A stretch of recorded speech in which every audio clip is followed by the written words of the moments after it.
Hi everyone, it's Saya from HustleSZN, and today I'm going to be filming the Newbie Book Tag. The Newbie Book Tag is one of my favorite ways to find new booktubers, so I thought I'll give it a go as well. Alright, so let's just jump into the first question.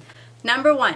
Why did you start this booktube channel? I actually already filmed a pretty in-depth video about why I started this booktube channel, just because I wanted to tell that story. So I'm going to keep it pretty brief here, but if you were interested on the full story, you can go ahead and watch that video. The short answer is that I basically just started vlogging some stuff for fun, to pretend to be a famous YouTuber, and I ended up having way more fun than I expected, and so I decided I'll just keep going with it. It was also a nice hobby to have as work was getting busier, and I was looking for things to kind of keep me happy in between while I was alone in Kingston. Question number 2. What are some fun and unique things you can bring to YouTube? So this question is kind of like when they ask you what your biggest weakness is. No one really has a good answer in my opinion, unless you genuinely were planning on bringing something. So real talks, I'm not trying to bring anything different. Obviously, everyone brings their whole backstory, perspective, and whatnot. I'm just gonna give everyone my unadulterated opinion, and if you like it, you can stay. I really think the point of BookTube is just for everyone to share their opinions, whatever that may be, and hopefully it can start a discussion. Question number 3. What are you most excited for about starting this new channel? If I'm being really honest, the most exciting part is just gonna be living the fantasy, pretending that I'm a famous YouTuber, and doing what they do. I don't really care about actually getting famous. In fact, I think it's almost more fun to not be famous because I'll have none of the responsibility that they have, but I still get to pretend like I have influence. So if I'm a little extra, I apologize. I am actually humble. It's just me kind of having fun with it. Question number 4. Why do you love reading? The easy answer for this is that my mom reads a shit ton, so maybe it's in my genetics, or maybe I just saw her reading and picked it up. Even when I was a little kid, she read to me all the time, so I grew up loving reading already. So I don't know how I necessarily got into it, but in terms of what I like about it, I think 2 things stand out the most for me. So this goes for both books and movies, but the first thing that I really like is there's just no bullshit in books or movies. And what I mean by that is there's no wasted sentences, there's no wasted awkward silences, and I know a lot of people think like that's not realistic, but for me it's kind of like people watching but on steroids. I just love that every sentence is already thought out, every reaction and response is meaningful in some way.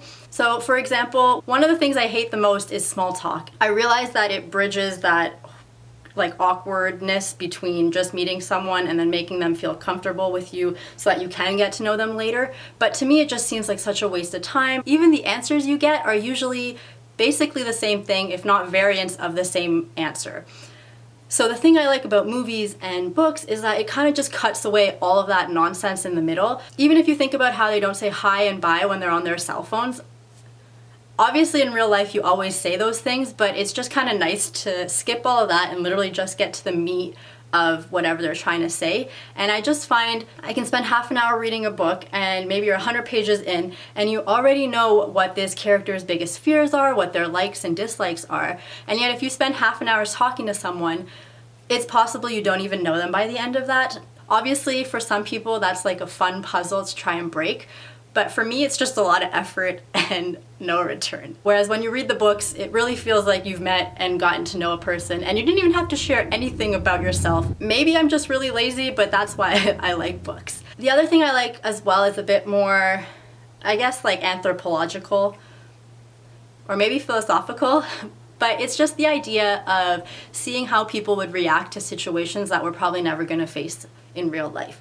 Obviously, thank God we're never going to live a Hunger Games, but it's really cool to see, you know, how much does it take before a person breaks, or under that situation, try to imagine how you would or wouldn't react. I just think that's really interesting. I love people watching, like I said, and I love trying to figure out what their motivations are and how different backgrounds make people see the same situation differently, and I think that reading a book is a nice way to capture that and for me to be able to experience other people's lives without necessarily, you know, having to Freaky Friday with somebody. Number 5, what books or series got you into reading? So like I said, I've been reading since I was super little, so I don't know specifically what got me in. The earliest book I remember was something about Mickey and Minnie going to the park to play baseball. And then all through elementary school, I also read different series. At that point, I was reading kind of middle grade, so I think Pendragon counts there. But if anyone read the Abby Hayes books, I was reading those. I read Mary-Kate and Ashley. I think it was It Takes Two. I read one of the series. In terms of fandom stuff, I read Harry Potter when I was in grade 6, but Harry Potter wasn't what got me into fandom. If I'm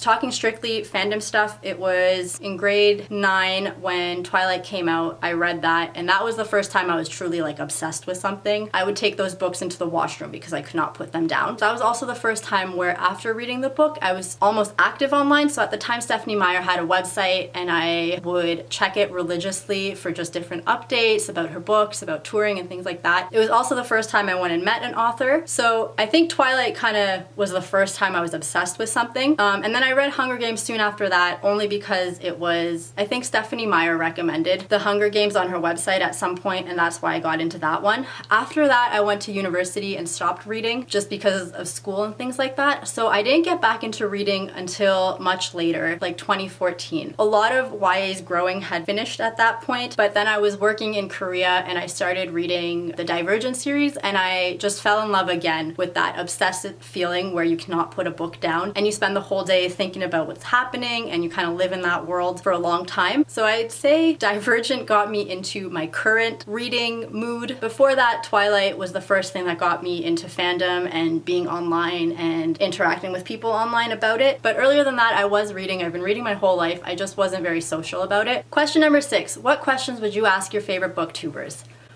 Whew. I don't know if this question is supposed to be me being super creative with a cool question, or if it's just an opportunity for me to list off my favorite booktubers. But my favorite booktuber is Michael Booklion. I just think that he is so hilarious. I love his self-deprecating humor. I obviously hope it's all just a joke and he doesn't think so low of himself, but I think he's just so funny, and therefore he's my favorite booktuber. I don't know what question I would ask them. More than a question, if I could ask for like one of those grant your wish type things. I wouldn't necessarily ask this of Michael, but if I include my other favorite booktubers, which are probably most of the big ones that you already know, I would ask if they could just dress me one day for a big event, especially with the recent, like, I think it was the Irish Reader who did those videos about their book expo and booktube outfits. But even if you just follow them on Instagram, all of them are always like, they get dressed to the nines for any occasion. So I just think it'd be so much fun to have them buy me an outfit and dress me up for a day. Number 7 is kind of a long question, so I'm gonna read. So, what challenges do you think starting a booktube channel will be, what challenges do you think starting a booktube channel will be the hardest to overcome? This one's not hard because I already know all the challenges. There's gonna be 2 big ones for me. One is just hair and makeup. I don't wear makeup on a regular basis. I think it makes my skin break out, so I actually don't like to wear it at all. I also don't do my hair on a regular basis. It's usually just thrown into a bun. Taking care of curly hair is a whole thing. It's like, it requires product, it requires time, it requires t-shirts. It just requires a lot, and sometimes I don't always have time or the energy to do it. So one of the biggest challenges for just trying to film more frequently is that I actually have to make myself look decent.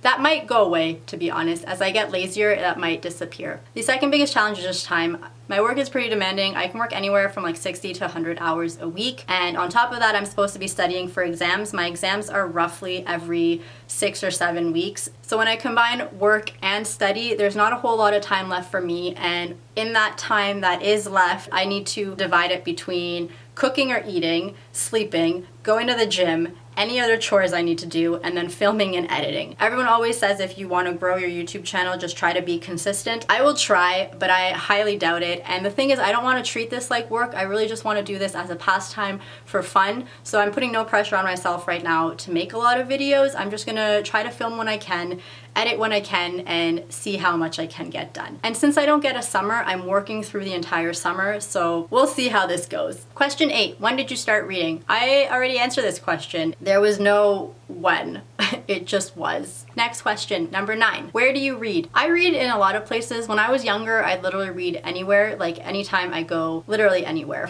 The place I read the most is probably in bed when I should be sleeping. For some reason, when I get into bed, it's like I need to read before falling asleep. I try to take at least half an hour to 40 minutes. Usually it ends up being a couple hours, and then I'm tired the next day, but I still always do it. I read on my couch. I read at coffee shops. I love to read at coffee shops because I love the noise of everyone around me and obviously the coffee and the drinks. But I just find generally their chairs aren't very comfortable. It's usually like small wooden chairs or metal chairs, so unless they have a huge couch, it's not very comfortable for me. I also don't like reading like in a sitting position. I like to just lie down. So when I'm at home, I can lie down on a couch, I can lie down on the carpet. Actually, one of my favorite things to do, if you have a bed, how am I gonna explain this? Like if you have a bed, if you can like put your book on the ground here and then lie with your head facing down, that's my favorite position to read, because you don't even have to hold your neck, you don't have to hold the book with your arms above your face. You can just like lie down, your head falls, and then you can see the like words. Like if the book's open on the ground, you can just like read from above. That's my favorite reading position.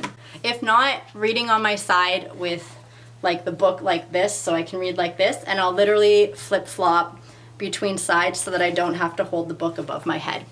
Okay, last question. What type of books do you like to read? This one's easy and probably not a great answer, because like most people on Booktube, I probably like fantasy the most. In general, when I read contemporaries, I find the main characters to be sort of naive because they're complaining so much about smaller things, whereas at least in fantasy, if they're complaining and acting like a teenager, I can be like, yeah, well, the world's ending, so it's justified. But I do read a bit of both. I read a bit of contemporary, a bit of that. I do read adult sometimes, but mostly I like to read YA. I am also kind of getting into graphic novels lately. When I read graphic novels, I actually like it to be a bit more kind of absurdist, more fun, more wacky stories, whereas when I read fantasy, I prefer like really character-driven, in-depth stories. But my reading taste might change. We'll see how it goes. All right, those are all the questions. Thanks so much for watching. I hope you enjoyed, and I'll see you soon.